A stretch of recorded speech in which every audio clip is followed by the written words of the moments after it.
Hey guys, welcome back to another video here on NASCAR Talk. Today I will be talking about the Richmond race that took place this past Sunday. Hope you guys enjoy. Well, there was a lot of controversy about who started first. First, it was supposed to be Kyle Larson, and then, well, he failed tech, so he was sent to the rear. And then when they were about to go green, Martin Truex Jr. hit the line first when Denny Hamlin was supposed to be the driver to hit the line first. Martin Truex Jr. was sent down pit road under green flag conditions, and Denny Hamlin was out front. Denny Hamlin ended up leading for the next 30 laps. Then the caution came out, just a competition caution. Right after the competition caution took place, Kurt Busch, who was running 4th position, looked like he was going to be able to finish the race above the cut line, spun out due to a tire going down and slammed the wall. It was a pretty hard hit, not only on the track but in the points as well. And now he sits 0 points above the cut line. At this point, his good finish at Darlington is the only thing keeping him above the cut. So, right now it's a pretty big battle for who's going to make it to the playoffs. Tough break for Kurt Busch. Now, driver I want to mention really quick is Ryan Blaney. He won at Michigan, and then he went on to win at Daytona. He did not win at Darlington to give it a 3 in a row, but he's historically not good at Richmond. I mean, he has never finished top 10 at Richmond until now. He finally figured it out and was able to bring it home to a top 10. I just thought I'd say that, Ryan Blaney had a good day, and he's above the cut. Stage 1 was an 80-lap stage. Denny Hamlin would lead all 80 laps, winning the stage. It was looking like Denny had the best car and that he was going to win the race. Now, this was probably the most entertaining phase of the race. About right when Stage 2 started, Chase Elliott took the lead. And he kind of led up until the first pit stop. Now, once they had pit, Denny Hamlin took the lead. Now, at this point, Chase Elliott is right on Denny, but he's not extremely fast. I mean, he's fast, but he's not a lot faster than Denny. He passes Denny Hamlin for the lead. Now, you might think, because Chase Elliott passed him, he's just going to pull away. Well, he didn't. Denny Hamlin passed him. And then Chase Elliott passed Denny. Then Denny passed Chase, and so on and so forth. It was a big battle for the lead. They were constantly passing each other, and in my opinion, this was the most entertaining part of the race. It was just a lot of fun to watch. Now, because the stage was 115 laps, they had to make a second pit stop. Chase Elliott's pit stop was really slow, and he actually got lapped by Denny Hamlin. Now, he was in lucky dog position, and then Denny Hamlin passed Austin Dillon, and then Chase Elliott passed Austin Dillon too to keep himself in the lucky dog. And then William Byron, he got passed and put a lap down. Chase Elliott passed William Byron. And, I mean, they just kept lapping cars until the stage ended. But Denny Hamlin cruised to a sweep. He won both Stage 1 and Stage 2. So, it's looking like Denny's the favorite to win this thing. Chase Elliott would get his lap back because of the lucky dog. Basically, if you are the first car a lap down, then when a caution comes out, if a caution comes out, you will get your lap back. You get to go around the field. Now we come to the end of the race. Kyle Busch in Stage 3 took the lead, and he led for a little while until the first green flag pit stop. He went down pit road, and not only did he lose the lead on pit road, but he also had a penalty. I believe it was a speeding penalty, so he had to come back down. It was overall a tough day. Joe Gibbs racking up the penalties. Christopher Bell and Denny Hamlin, the only drivers for Joe Gibbs who don't have penalties at this point, but they're still doing good. Kyle Busch eventually did get the top 10. Now, Martin Truex Jr., a name I've only mentioned once so far in this video, when I said that he started second and was sent to the rear. Well, he found himself in the lead with an 8-second gap. Denny Hamlin played a little bit of pit strategy. He knew he didn't have as fast of a car as Martin, because Martin just made some sort of adjustment and took off. So he knew he didn't have as fast of a car as Martin Truex Jr., so he played a little pit strategy to have about 4-lap fresher tires. Turns out that would be all the difference. With about 40 laps to go, I think, there was an 8-second gap. That is a huge gap. We got to 10 to go, and Denny was about, say, 4 seconds back. And then, on the white flag, Denny had chopped it all the way down to a 2-second gap.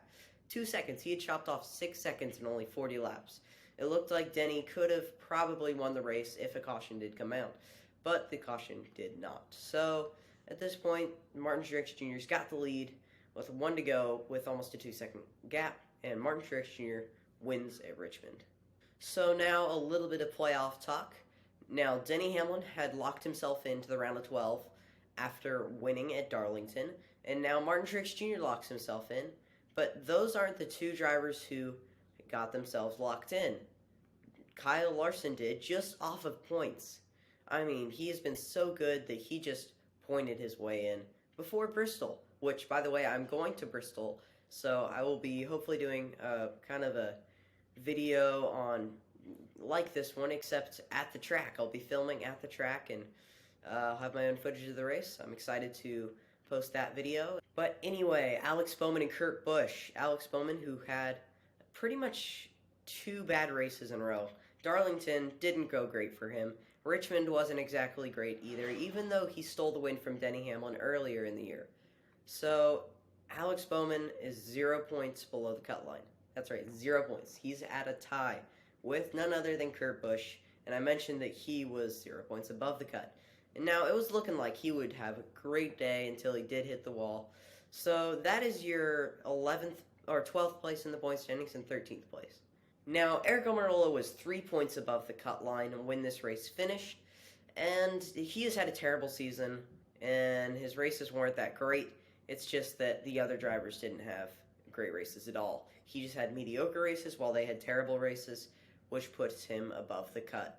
Now, Eric Umarola, I don't know if he's great at Bristol. I'm saying he's going to get eliminated in this round, but we will see. Now, Tyler Reddick, a driver I had making it to the round of 12, is only 5 points out, and that's not half bad. He's going to Bristol. We'll see how good he does there. He, I believe, only has 2 starts there on the concrete. This will be his first concrete start this year at Bristol, so we'll see how that goes. Now, William Byron, probably a favorite to make it to the round of 12. Well, he's below the cut line, and not by a little bit, by 18 points. Now, Darlington was shaping up to be a top 5, top 10 run for him, but later in the race, after he had hit something, Alex Bowman had hit the wall at Darlington, and he hit Alex Bowman like I talked about in the Darlington video. Now, he recovered, but then he eventually got a flat tire and slammed into the wall. So that was a tough break for William Byron. Well, William Byron is 18 points below the cut line, which is pretty surprising considering he entered above the cut line. Not entered towards the Richmond race, but he entered the playoffs above the cut line. Now, this is so surprising because he was one of the most consistent drivers all year long, and he had a win at Homestead, Miami. So it's looking like he's going to make it to the round of 12, and then Darlington hits. He had some issues there. If you don't know what I'm talking about, I talked about it in my Darlington video. And for some reason, he was terrible at Richmond. I believe he finished somewhere around 26th. It was not good. So at this point, it's looking like he might get eliminated. But you never know what he'll do at Bristol, considering I don't think Eric Umarola is going to do that great. And finally, the second to last driver I'll talk about here in the playoff situation is Michael Mcdowell. I think it was the dream season for him, winning the Daytona 500, making it to the playoffs because of that, having an okay run at Darlington, even worse run at Richmond, now 38 points below the cut line. It's not looking great for our pal Michael, but I mean, it's a great season for him, but it's looking like he will be eliminated.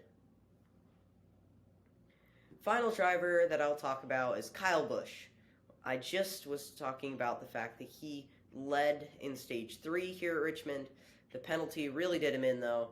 I believe he did get the top 10, but it wasn't a top 5, I can tell you that much. He is 8 points above the cut line. If you ask me, Kyle Busch's best track is Bristol, so there's no reason why he shouldn't make it to the round of 12. That's all I have to say about the playoff drivers. Well, thanks for watching my Richmond race recap. Hope you enjoyed. I referenced a lot of stuff that happened at Darlington. If you didn't know what I'm talking about, you can go watch my Darlington race recap video. It was my most recent till this video's upload. And some news on my stop motion. Like I said, I'll be using Richmond. I will be posting a schedule here pretty soon for my stop motion series, but I will say that instead of a Daytona Clash, I've decided to do a Richmond Clash so that I can get a stop motion video out there. And I will be making a new Daytona track to do the Daytona 500. It won't be 500 laps, but it will be at Daytona, the first race of the year. But instead of doing a Daytona Clash, I've decided to do a Richmond Clash. Not all the drivers will be in that race, only the top 20, or at least the top 20 in my opinion. It's really only been around 4 days of work so far, and I'm already on lap 2. I'm really happy about that. It'll be about a 5-lap race. Anyway, thanks for watching. Hope you enjoyed this video. Be sure to subscribe. See you in the next video.